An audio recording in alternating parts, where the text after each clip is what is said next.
அன்பு மாணவர்களுக்கும் அருமையான ஆசிரியர்களுக்கும் நமஸ்காரங்கள்.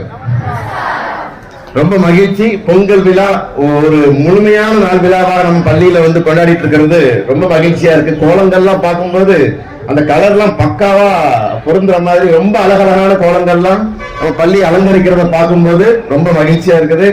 அது போல இந்த பொங்கல்ங்கிறது நம்ம வாழ்க்கையில நிறைய மகிழ்ச்சியை கொடுக்கணும். மகிழ்ச்சியை கொடுக்கணும்னா நாம எல்லாரும் போகி பண்டிகைய சரியா கொண்டாடணும். போகி பண்டிகைய எதெல்லாம் எரிக்கலாம்? டயரு வேற, பழைய துணி வேற, பிளாஸ்டிக், பாய், தலையணி வேற, கேரி பேக் சூப்பர் வேற. இங்க ஒண்ணுமே இல்லையா? எரிக்க மாட்டீங்களா? என்னெல்லாம் எரிக்கலாம்? இதெல்லாம் எரிச்சா போகி பண்டிகை மட்டுமில்ல, அதற்கு வர அத்தனை நாட்களும் வியாதிக்கான நாட்களா மாறிடும். புரியுதா? அப்போ போகி பண்டிகைங்கிறது என்னன்னா கெட்டதை அழிக்கக்கூடிய ஒரு பண்டிகை. நம்ம வாழ்க்கையில நமக்கு என்னென்ன விஷயங்கள்லாம் நம்ம வாழ்க்கையில அடுத்த கட்டத்தை நோக்கி நகர்றதுக்கு தடையா இருக்கு. பரீட்சையில மதிப்பெண் எடுக்கிறதுக்கு தடையா இருக்கு. பெற்றோர்கள் நம்மளை பாராட்டுறதுக்கு தடையா இருக்கு. நம்ம ஆசிரியர்கள் நம்ம மேல நல்ல மதிப்பெண் மதிக்கிறது தடையா இருக்கிறது என்னலாம்? சோம்பேறித்தனம். வீட்டுல காலைல லேட்டா எஞ்சி தூங்கிட்டே இருந்தா திட்டுவாங்க, அப்படிதானே? ரொம்ப நேரம் படுக்கையில படுத்து தூங்கிட்டு இருக்கிறது.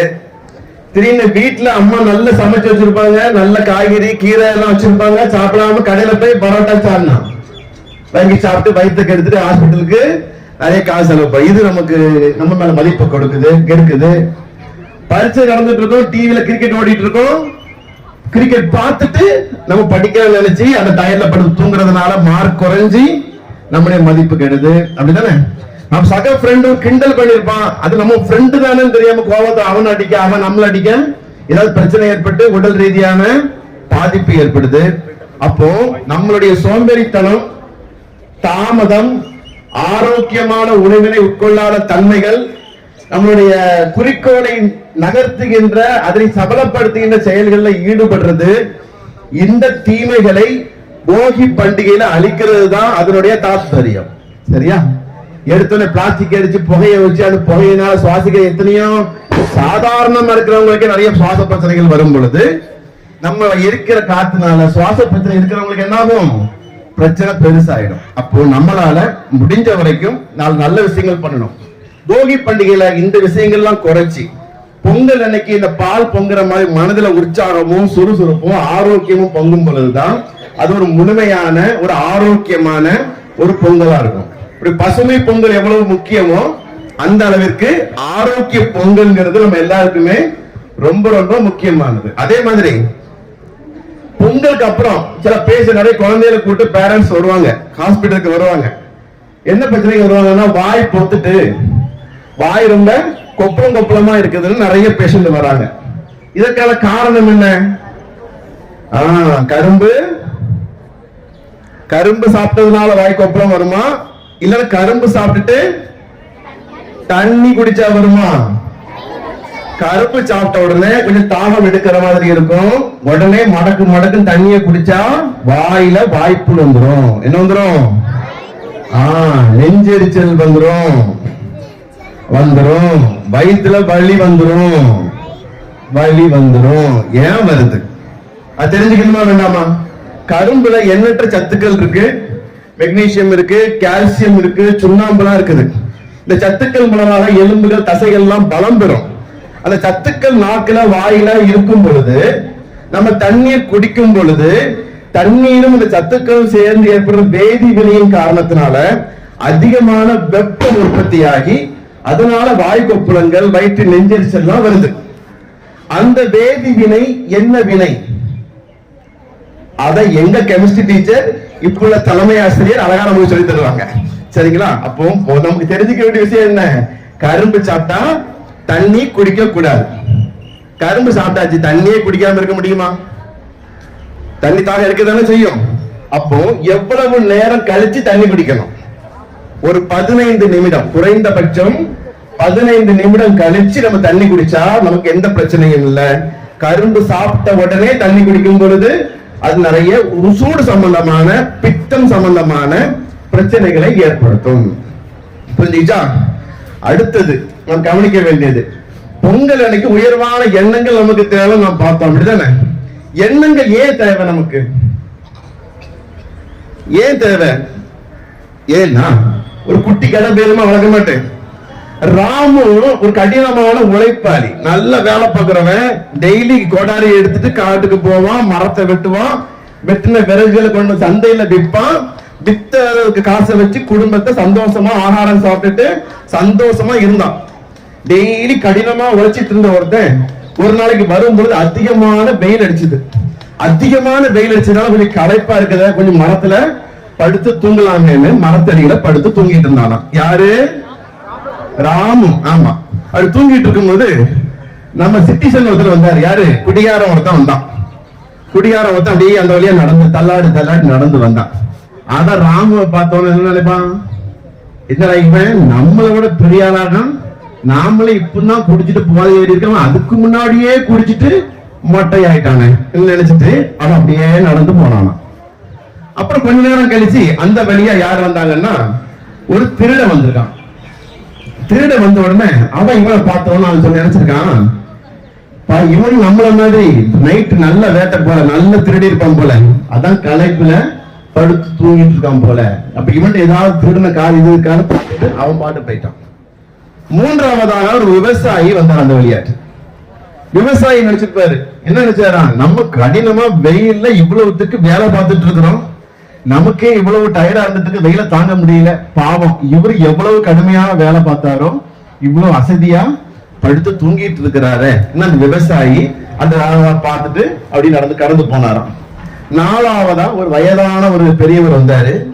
அவர் இவனை பார்த்த உடனே நினைச்சாரு, என்னடா இந்த வயசுல நாமளும் கஷ்டப்பட்டு நடந்து வந்துட்டு இருக்கிறோம், இவன் தெண்டச்சோறு எந்த வேலையொட்டியும் பார்க்காம பகல் நேரத்துல இப்படி உடைக்காம படுத்து தூங்கிட்டு இருக்கிறாங்க. இதுல ராமு செய்த தப்பு என்ன? படுத்து தூங்குறது தப்பா? தூக்கம் வந்தா தூங்க தானே செய்வாங்க.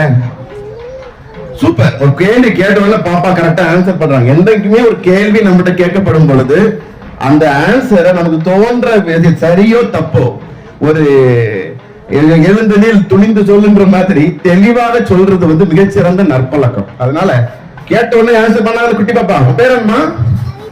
பவித்ரா. பவித்ராக்கு ஒரு பாராட்டு தெரிஞ்சுக்கணும் எல்லாருமே. சூப்பர். அப்போ அவன் தூக்கம் வந்துச்சு, அவன் படுத்து தூங்கினான். ஆனா ஒவ்வொருத்தரும் அந்த திருடன் அவனை போல எண்ணம் கொண்ட மாதிரி தான் மற்றவனை பார்க்கிறான். அப்படிதானே? விவசாயி தன்னை போல அவனை பார்க்கிறான். அப்ப நம்மளுடைய எண்ணம் எப்படி இருக்குதோ அதே போல்தான் நம்மளுடைய பார்வை, நம்மளுடைய செயல்பாடு இருந்துட்டு இருக்கோம். அப்ப உயர்ந்த எண்ணங்கள் நமக்கு என்ன தேவை? நிச்சயமாக தேவை. அந்த உயர்ந்த எண்ணங்களை நம்ம எப்படி எடுத்துக்க முடியும்? தீமையான எண்ணங்களை அழிப்பதன் மூலமாக மட்டும்தான். நான் கோபப்பட மாட்டேன் நம்ம உறுதி எடுத்துக்கிட்டோம்னா நம்ம எப்படி இருப்போம்? கனிவா இருப்போம், நம்ம பாசமா இருப்போம். அப்படிதானே? அம்மா அப்பா பேசுறத எதிர்த்து நான் பேச மாட்டேன் முடிவெடுத்த என்ன செய்வோம்? அவங்க சொல்றத கேட்டு நல்ல பிள்ளையாட்டு நம்ம நடந்துப்போம்.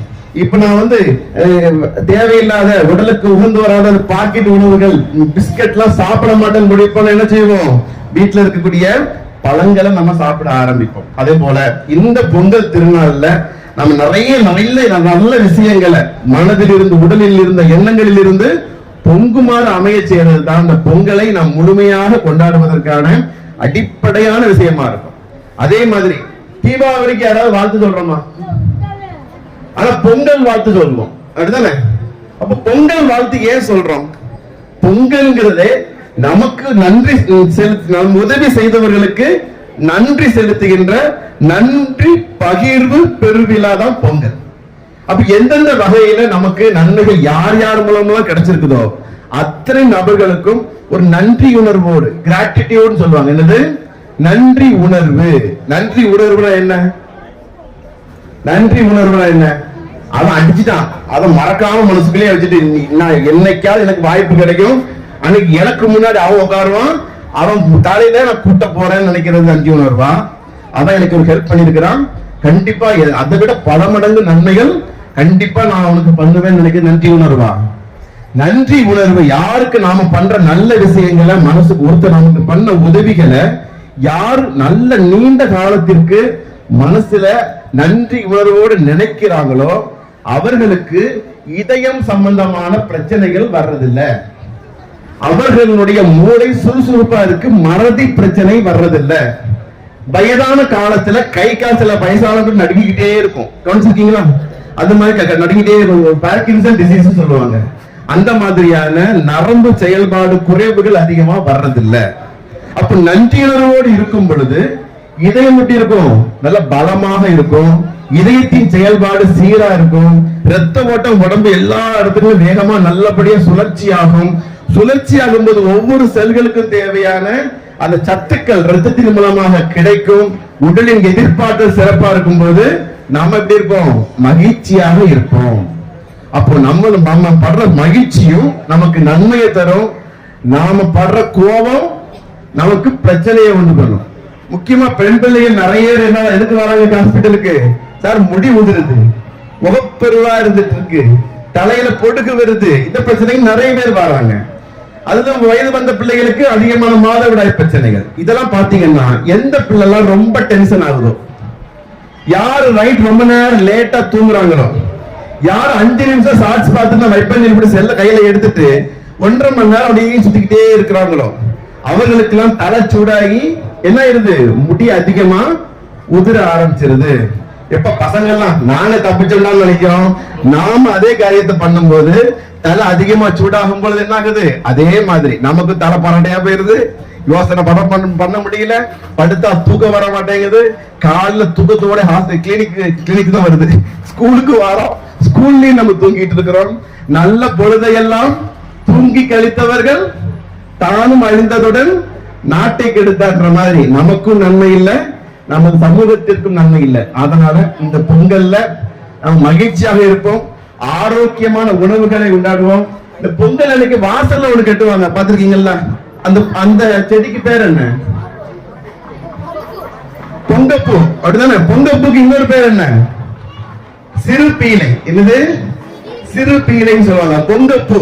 பொங்கப்பூவினுடைய மருத்துவ குணம் என்ன? இந்த பொங்கலுக்கு அப்புறம் நிறைய பேருக்கு கிட்னில கல்லுதான் உற்பத்தியான, வெயில் வர ஆரம்பிச்சிடும், தண்ணி கம்மியா குடிப்பாங்க, நிறைய கற்கள் வர ஆரம்பிச்சிடும். இந்த பொங்கப்பூவை தண்ணில கொதிக்க வச்சு குடிக்கும் பொழுது சிறுநீர் தாராளமாக பிரியும், சிறுநீர் எரிச்சல் சரிபடும், கற்கள் சம்பந்தமான பிரச்சனைக்கு மிகச்சிறந்த ஒரு மருந்தாக பொங்கப்பூ இருந்துட்டு இருக்கு. பொங்கல் அன்னைக்கு பனங்கிழங்கு வச்சு சாப்பிடுவோம், அப்படிதானே? பனங்கிழங்கு நம்ம எவ்வளவு மென்று சாப்பிடுறோமோ நம்ம குடல்ல உள்ள கிருமிகள் எல்லாம் எப்படி போகும்? அலறி அடிச்சுட்டு ஓடி போயிடும். உடம்புல சாப்பிடுற சாப்பாடு சத்துக்கள் சேர்ற மாதிரி குடல் சுத்தமா இருக்கும். பொங்கலுக்கு படைக்கிற அத்தனை காய்கறிகளையும் சேர்த்து கூட்டுக்கறி பண்ணுவாங்க, அப்படிதானே? பொங்கச்சோறு அன்னைக்கும் டேஸ்டா இருக்கும், அடுத்த நாளும் டேஸ்டா இருக்கும், அதற்கு அடுத்த நாளும் டேஸ்டா இருக்கும், அப்படிதானே? அப்போ நம்ம ஆகாரத்தை நம்ம ஒவ்வொரு விஷயத்திலேயுமே நம்ம முன்னோர்கள் உடலுக்கு ஆரோக்கியம் தருகின்ற, நமக்கு நன்மை செய்த விலங்குகளாக இருக்கட்டும், இயற்கையாக இருக்கட்டும், தாவரங்களாக இருக்கட்டும், அத்தனைக்கும் நன்றி செலுத்துகின்ற ஒரு நன்றி பகிர்வு பெருவிழாவாக இந்த பொங்கலை வடிவமைச்சதுனால நாம் மகிழ்ச்சியோடு இருப்போம். இந்த பொங்கலின் நல்ல விஷயங்களை அறுவடை செய்வோம், நல்ல எண்ணங்களால் நமது மனம் பொங்கி வழியட்டும் என்று அனைவருக்கும் ஸ்ரீ ராமகிருஷ்ணா சிதம்பரேஸ்வரர் முன்னாள் மாணவர் சங்கத்தின் சார்பாகவும் ஜெய்கபிசா மருத்துவமனையின் சார்பாகவும் பொங்கலோ பொங்கல், பொங்கலோ பொங்கல், பொங்கலோ பொங்கல், அனைவருக்கும் நெஞ்சம் நிறைந்த பொங்கல் நல்வாழ்த்துக்கள். அன்புடன் டாக்டர் சுந்தர் பரமாத்தலிங்கம். நன்றி.